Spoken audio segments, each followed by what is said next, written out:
Jai Gurudev.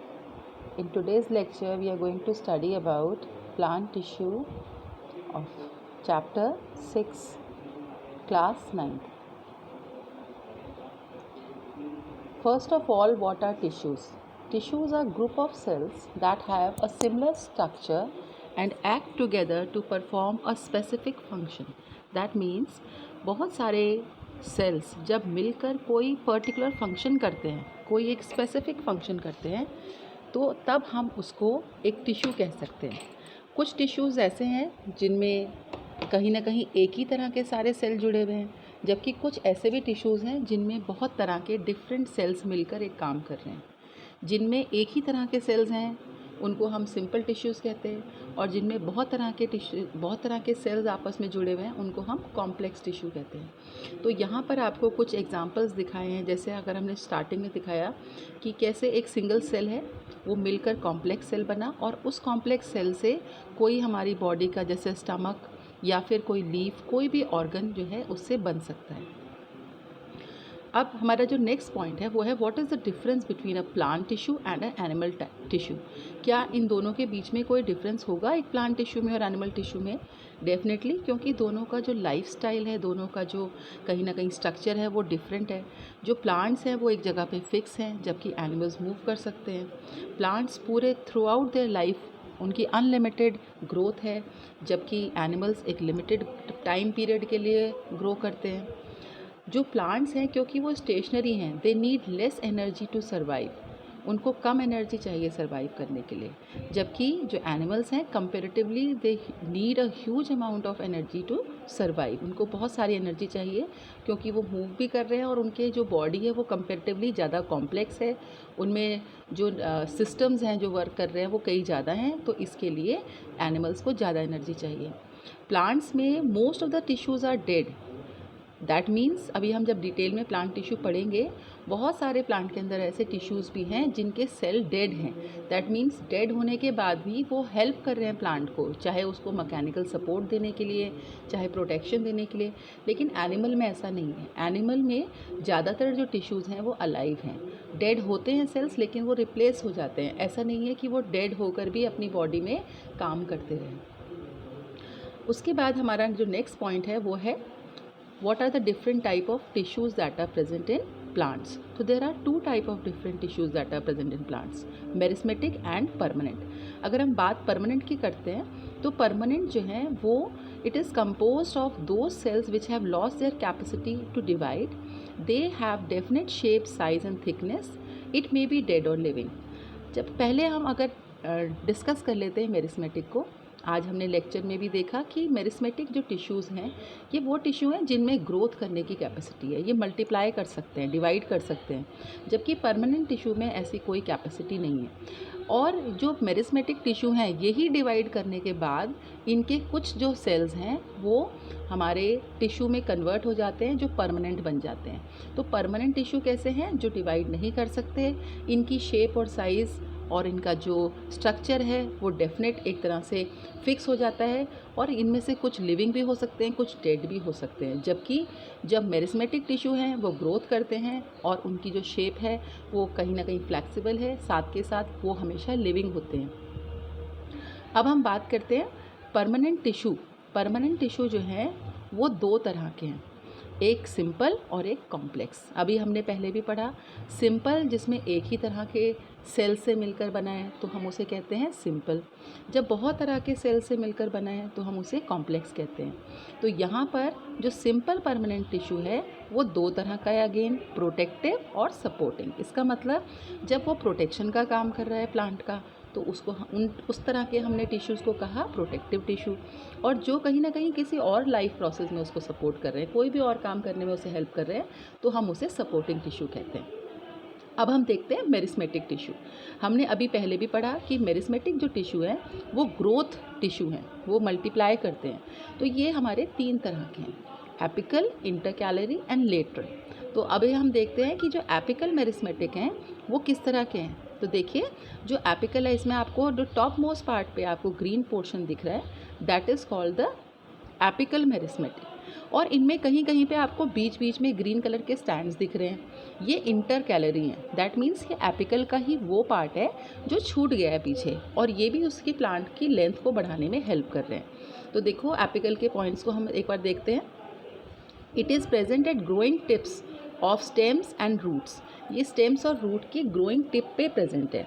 This tissue leads to the elongation of stem and root. ये root और stem को लंबा होने में, एलोंगेट होने में हेल्प करते हैं। This evolve in primary growth of plants. Plants की दो तरह की ग्रोथ होती है, एक जो उसको बढ़ने में हेल्प करते हैं ऊपर की तरफ, एक जो चौड़ाई में। तो जो ऊपर की तरफ बढ़ने में हेल्प करते हैं लंबाई में, उसको हम प्राइमरी ग्रोथ कहते हैं। जो उसकी विड्थ को इंक्रीज़ करते हैं उसे हम सेकेंडरी कहते हैं। तो ये जो एपिकल मेरिस्मेटिक है ये प्लांट की प्राइमरी ग्रोथ में हेल्प करते हैं। उसके बाद देखो सेकेंड है हमारा लेटरल मेरिस्मेटिक। जो लेटरल मेरिस्मेटिक है ये मैंने अभी आपको बताया कि प्लांट के बहुत सारे ऐसे टिश्यूज़ हैं जो उसकी सेकेंडरी ग्रोथ में हेल्प कर रहे हैं, जो उसकी चौड़ाई को बढ़ाने में हेल्प कर रहे हैं। तो ये चौड़ाई को बढ़ाने में हेल्प करने वाले टिश्यू हैं इसके। ये जो लेटरल मेरिस्मेटिक है it occur along the side of longitudinal axis. Longitudinal मतलब जो उसके लेटरल साइड्स पे हैं, उसके किनारे पे प्रेजेंट हैं। It give rise to vascular tissue. ये वेस्कुलर टिश्यू बनाने में हेल्प करते हैं। अब तो हम पढ़ ही चुके हैं इसको, वेस्कुलर टिश्यू मतलब जाइलम और phloem. It causes growth in girth of stem and roots. Girth का मतलब होता है ब्रेथ, उसकी चौड़ाई, विथ भी बोल सकते हैं हम, WIDTH। विथ का मतलब उसकी चौड़ाई। तो ये ऐसे टिश्यूज़ हैं जो प्लांट की चौड़ाई को, उसकी गिर्थ को बढ़ाने में हेल्प कर रहे हैं। ठीक है, तो these are that are helping in increasing the girth of the plant. Now this is responsible for secondary growth. ये मैं आपको अभी बता ही चुकी हूँ कि जो उसकी विथ को इंक्रीज़ करे वो उसकी सेकेंडरी ग्रोथ है। अब उसके बाद हमारा थर्ड था इंटर कैलरी। मैंने आपको बोला था कि एपिकल तो ऊपर की तरफ है, लेकिन साइड में जो हमें उसके नीचे नीचे और भी 2-3 बैंड्स दिख रहे हैं, ये हमारे इंटर कैलरी मेरिस्मेटिक हैं। ठीक है, ये इंटर कैलरी क्या कर रहे हैं, ये एपिकल का ही पार्ट है। ठीक है, ये नोड्स पे प्रेजेंट इन इंटरनोड्स। इंटरनोड्स मतलब नोड्स के बीच में। ठीक है, और ये क्या कर रहे हैं, ये भी उसकी लेंथ को बढ़ाने में हेल्प कर रहे हैं। It is a part of apical meristematic which is left behind during growth. जब प्लांट बड़ा हो रहा है तो उस समय ये पीछे छूट जाते हैं एपिकल के। ठीक है, it help in longitudinal growth of plant. ये भी प्लांट को लंबाई में बढ़ने में हेल्प करते हैं। अब हमारा जो नेक्स्ट टॉपिक है वो है परमानेंट टिश्यू। ये हमने अभी जो पढ़ा, ये हमने कौन सा टिश्यू पढ़ा था, जो हम पढ़ रहे हैं मेरिस्मेटिक टिश्यू। अब हमारा जो नेक्स्ट है वो है परमानेंट टिश्यू।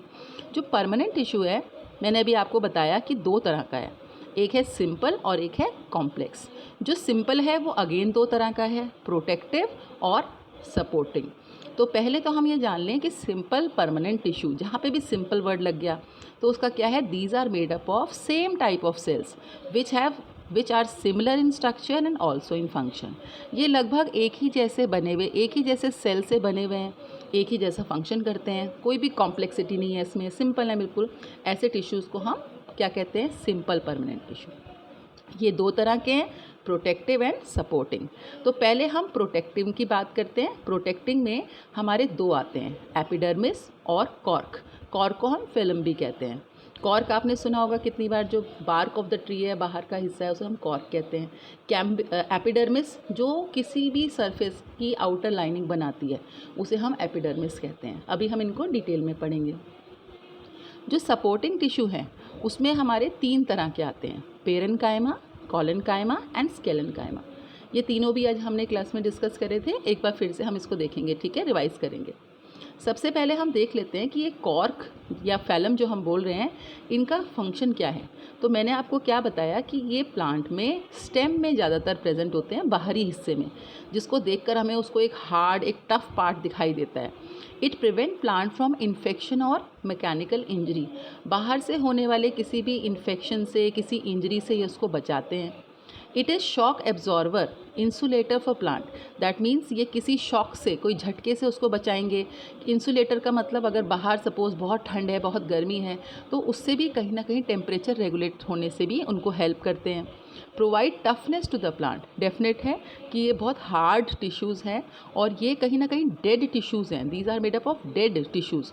तो ये ऐसे हैं जो सिर्फ प्लांट को प्रोटेक्शन दे रहे हैं, तो ये खुद तो डेड हो गए लेकिन उसके बाद भी प्लांट्स को बचा रहे हैं, टफनेस दे रहे हैं प्लांट को। उसके बाद cork use in making of sports good like cricket ball, table tennis, wooden paddles. आपने सुना ही होगा, देखा भी होगा, क्रिकेट में हमारी बॉल होती है जिसे हम कहते हैं कॉर्क की बॉल, है ना। ऐसे ही टेबल टेनिस बॉल, इनमें भी हम यूज़ करते हैं कॉर्क को, ठीक है। अगर हम बेसिकली नेचुरल प्रोडक्ट में हम उसको लेते हैं बॉल्स को, तो हम प्लास्टिक या उसकी बात नहीं कर रहे हैं, लेकिन अगर हम कॉर्क की बॉल लेते हैं तो उसमें जो हमारा प्रोडक्ट यूज़ हो रहा है दैट इज़ द कॉर्क, ठीक है। एक सिंपल मैं आपको बताऊं, जो हम शटल कॉक भी यूज़ करते हैं, तो शटल कॉक प्लास्टिक वाली नहीं, जो प्योर शटल होती है, जो ओरिजिनल शटल कॉक होती है, उसमें भी जो नीचे पार्ट लगा होता है वो कॉर्क होता है, ठीक है। अब हम नेक्स्ट देख रहे हैं, जो कॉर्क है इसका फंक्शन क्या है। एज अ कॉर्क ये क्या कर रहा है, it is made up of dead cells. मैंने अभी आपको बताया ये डेड सेल का बना हुआ है, थिक वॉल है इसकी, और इनके बीच में कोई इंटरसेलर स्पेस नहीं है। दैट मीन्स कि कोई जगह नहीं है जिससे कि कोई चीज़ इससे आर पार जा सके। Cell wall is in cork deposit waxy substance called suberin. ये आपको ध्यान रखना है पॉइंट, कि इसके ऊपर एक कोटिंग है, वैक्सी कोटिंग, जो किसकी है, सुब्रिन की है, ठीक है। The cell wall is impermeable. Impermeable का मतलब जिसके थ्रू कुछ भी पास नहीं हो सकता, ठीक है। It do not have protoplasm. इसके अंदर प्रोटोप्लाज्म भी नहीं है। जब ये डेड है तो इसके अंदर प्रोटोप्लाज्म हो ही नहीं सकता, क्योंकि प्रोटोप्लाज्म हमेशा लिविंग सेल्स में पाया जाता है, ठीक है। तो ये डेड सेल्स हैं जो प्रोटेक्शन दे रहे हैं प्लांट को। देखने में भी आप इसका पिक्चर देख के आइडिया लगा सकते हैं कि कितना हार्ड और टफ हमें ये टिश्यू दिखाई दे रहा है प्रोटेक्शन के लिए, और ये स्टेम के ऊपर प्रेजेंट है, ठीक है। उसके बाद देखो, प्रोटेक्टिव टिश्यू में हमने अभी एपिडर्मिस की बात करी थी। मैंने आपको बोला था कि किसी भी सरफेस की प्लांट में जो आउटर मोस्ट लेयर है वो एपिडर्मिस से बनी होती है। It is the outermost single cell, एक ही सेल की बनी हुई लेयर है। एक ही सेल का मतलब ये नहीं कि एक ही सेल से पूरी लेयर बनी हुई है, दैट मीन्स कि उसकी जो थिकनेस है वो एक ही सेल की है।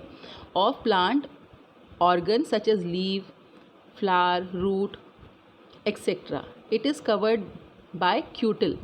एक इसके ऊपर एक वैक्सी कोटिंग भी होती है। जैसे आप जब पत्ती देखते हैं, कोई लीफ देखते हैं, उसके ऊपर देखो इस साइड से लीफ बनी हुई भी है जिसके ऊपर बहुत सारी ड्यू, बहुत सारी ओस जमी हुई है ना। तो ये जो ओस की बूंदें हैं ये लीफ के अंदर नहीं जा रही, they are not going through the leaf. क्यों? क्योंकि इसके ऊपर एक वाटर प्रूफ लेयर है। वो लेयर किसकी है? क्यूटिल की, ठीक है। तो एपिडर्मिस के ऊपर एक लेयर होती है जो उसको प्रोटेक्शन देती है, उसको वाटर प्रूफ बनाती है, जिसको हम क्यूटिल कहते हैं। और ये जो एपिडर्मिस है बेसिकली ये क्या है? आउटर मोस्ट लेयर है ये प्लांट के सरफेसेस की। स्टोमेटा इसी के अंदर पाए जाते हैं। यही जो लेयर है इसी के अंदर छोटे छोटे पोर्स हैं इसके सरफेस पे, जिनको हम स्टोमेटा कहते हैं, जिससे एक्सचेंज होता है गैसेस का, ठीक है। आपने पढ़ा है इससे पहले भी स्टोमेटा के बारे में, आप सब जानते हैं कि स्मॉल पोर्स हैं इनके ऊपर जिससे एक्सचेंज होता है गैसेस का। और ये कहीं ना कहीं ऐसे सेल्स हैं, इनके अंदर जो सेल्स हैं जो मेन जो ओपन और क्लोज हो रहे हैं उनका नाम है गार्ड सेल। ये किडनी की शेप के हैं, और ये जब स्वेलन अप हो जाते हैं, जब ये सूज जाते हैं, पानी भर जाता है इनमें, तो ये क्लोज, ये तब ये ओपन हो जाते हैं, पीछे की तरफ खिंच जाते हैं, और नॉर्मल फ्लैसिड कंडीशन में ये बंद हो जाते हैं। फंक्शन क्या है एपिडर्मिस का? ये देखो गार्ड सेल आपको दिखाई दे रहे हैं, और ये बीच में इसके स्टोमेटा, खाली जगह जो है दैट इज़ कॉल्ड स्टोमा, ठीक है। और ये पूरा का पूरा क्या है? That is the epidermis, that is the stomata. किसके अंदर दिख रहे हैं हमें? ये एपिडर्मिस के अंदर। तो अगर हम एपिडर्मिस की एक लेयर जो है पत्ती पे, उसको माइक्रोस्कोप में देखेंगे तो हमें बहुत सारे ऐसे स्टोमेटास दिखाई देंगे। इसमें एक चीज़ आपको ध्यान रखनी है कि जो डाइकॉट प्लांट्स हैं, डाइकॉट प्लांट्स मतलब जिनमें हमारी टैप रूट पाई जाती है, ऐसे जो प्लांट्स हैं इनमें लोअर एरिया में, लीफ के नीचे वाले हिस्से में स्टोमेटा ज़्यादा पाए जाते हैं, जबकि मोनोकॉट पे लगभग बराबर होते हैं। अब देखते हैं कि इसका फंक्शन क्या क्या है एपिडर्मिस का। It protects the plant from desiccation and infection. Again बाहर की लेयर है तो किसी चीज़ को अंदर जाने से, इन्फेक्शन होने से रोकती है। क्यूटिल जो है ट्रांसपिरेशन और वाटर एवोपरेशन को कंट्रोल करती है।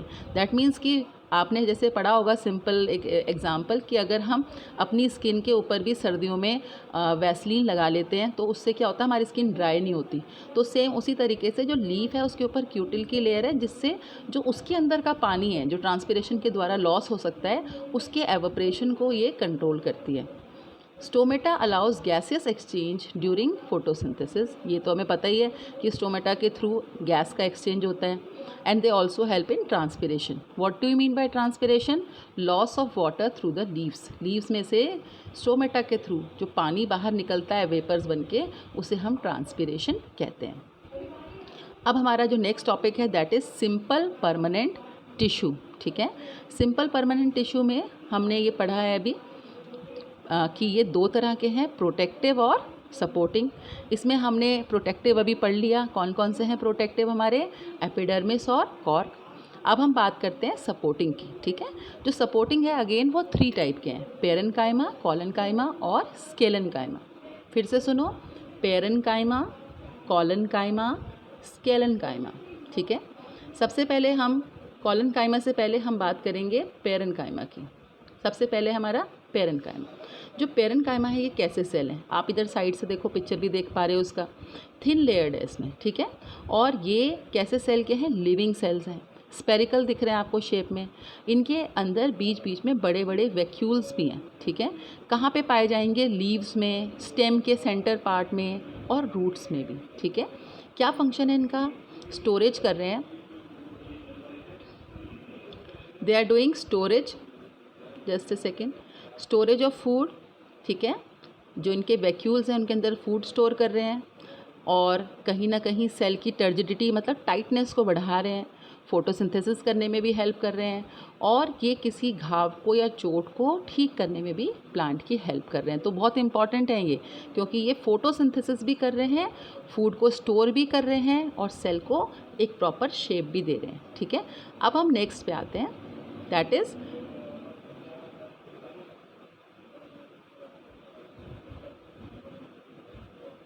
just a second.